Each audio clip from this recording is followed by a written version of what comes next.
If you had just listened to her once, just once, maybe she'd still be here, the old woman's voice cracked as she stared into the camera.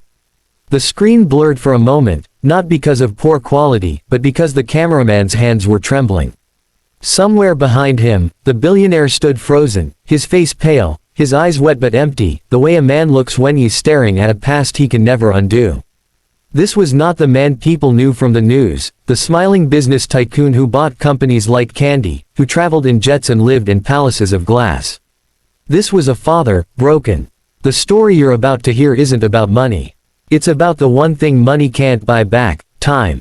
And when you reach the end, you'll understand why his daughter's only wish went unanswered, until it was far, far too late.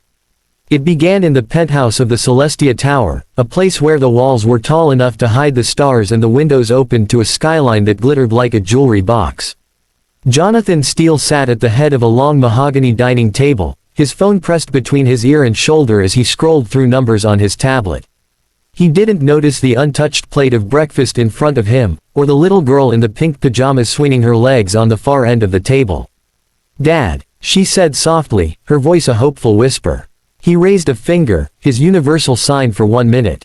She waited. She always waited. Her name was Lila, 8 years old, with hair like spun gold and eyes that could make even the most jaded man believe in innocence again. But Jonathan had trained himself to see deals, not details. He was closing on a merger worth billions, and in his world, billions came first.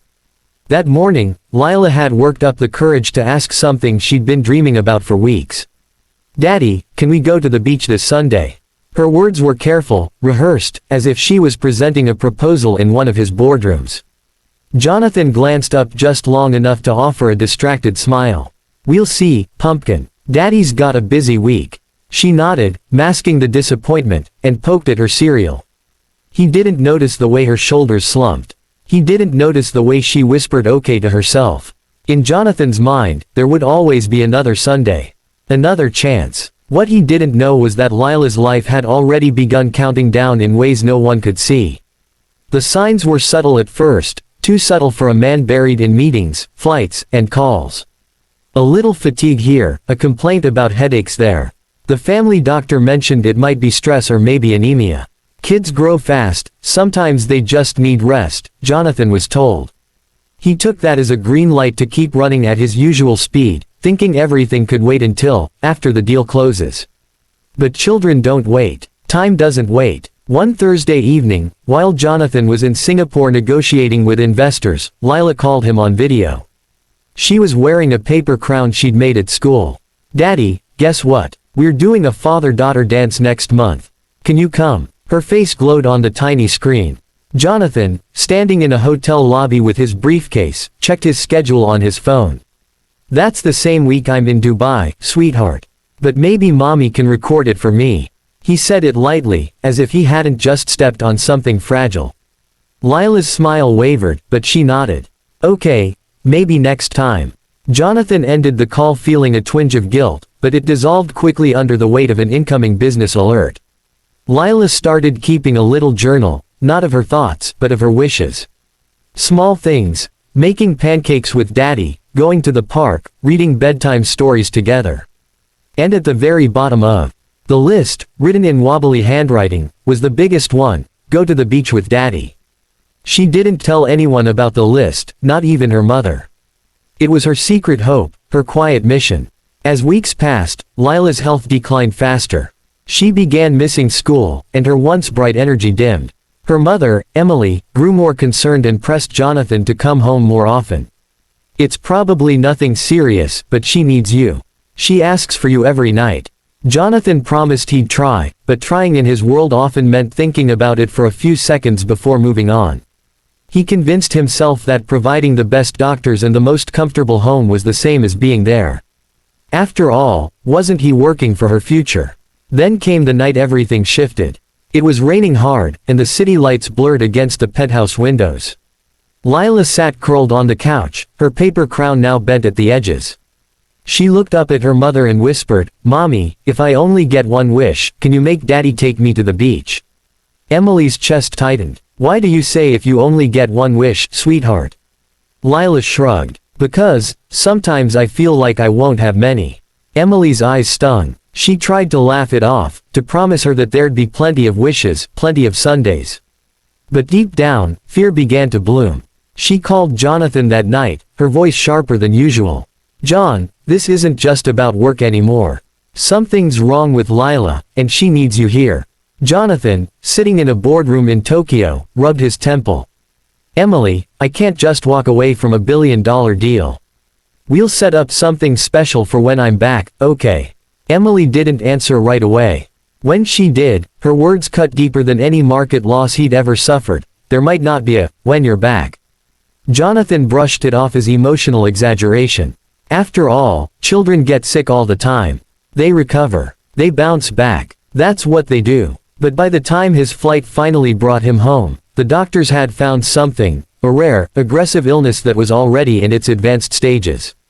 The kind that doesn't care how much money you have. For the first time in years, Jonathan canceled everything. Meetings were postponed, deals were handed off, his phone was turned off more than it was on. He sat by Lila's bedside, holding her hand, telling her stories about the ocean and how, when she got better, they'd build the biggest sandcastle anyone had ever seen. Lila smiled, but her eyes had a sadness in them that no child should ever carry. Then, one quiet morning, Lila woke up and asked, "Daddy, can we go to the beach today?" Jonathan hesitated. She was fragile, the weather was unpredictable, and the doctors would never approve. But something in her voice made him say, "Yes. Yes, we can." He promised they'd go the next morning when the sun was brighter. Lila closed her eyes, a small smile on her lips, and whispered, "Okay, Daddy." The morning was warm, the kind that carried a soft promise in the air, as if the day itself wanted to be kind to the world. But in the steel penthouse, kindness had already arrived too late. Jonathan awoke to an unusual silence. The house was always quiet, but this was different, a heavy, suffocating quiet, the kind you can feel pressing against your chest. He walked to Lila's room, smiling faintly as he imagined her face lighting up when he told her they were going to the beach right away. He opened the door, ready to surprise her. She lay there still, her paper crown resting beside her pillow, her tiny hand curled under her cheek. For a brief second, he thought she was sleeping. But when he reached to brush the hair from her face, the truth hit him like a freight train, cold, absolute, and irreversible. Lila was gone. The clock on the wall ticked on, cruelly unaware that it had just marked the end of a world. Jonathan stumbled back, his breath collapsing in his lungs, his mind screaming that this could not be real. Emily was already there, sitting on the floor against the wall, her face buried in her knees, her body shaking. She had been there for hours, keeping watch through the night, hoping against hope for a miracle that never came. Jonathan fell to his knees beside the bed, clutching his daughter's tiny hand, whispering, I'm here now, as if somehow his presence could rewind the hours. But the truth was brutal, he was there now, but not when it mattered. He had missed the only wish she ever truly asked of him. The doctors said she had slipped away peacefully, that she hadn't suffered in those final moments. But for Jonathan, the peace was an insult. There was nothing peaceful about the void she left behind. He thought of every meeting, every flight, every deal that had kept him away. He thought of the countless, "we'll see," and "maybe next time," answers he had given her. They weren't harmless brush-offs anymore. They were knives. That day, Jonathan canceled everything permanently. The billionaire who once ran empires simply vanished from the business world. But money has a way of clinging to men like him. He still had it all. The problem was, none of it mattered anymore. The penthouse felt like a glass coffin, each room echoing with ghosts of moments that never happened. In the weeks after her funeral, Jonathan became obsessed with the journal Emily found in Lila's desk drawer, the one filled with her wishes.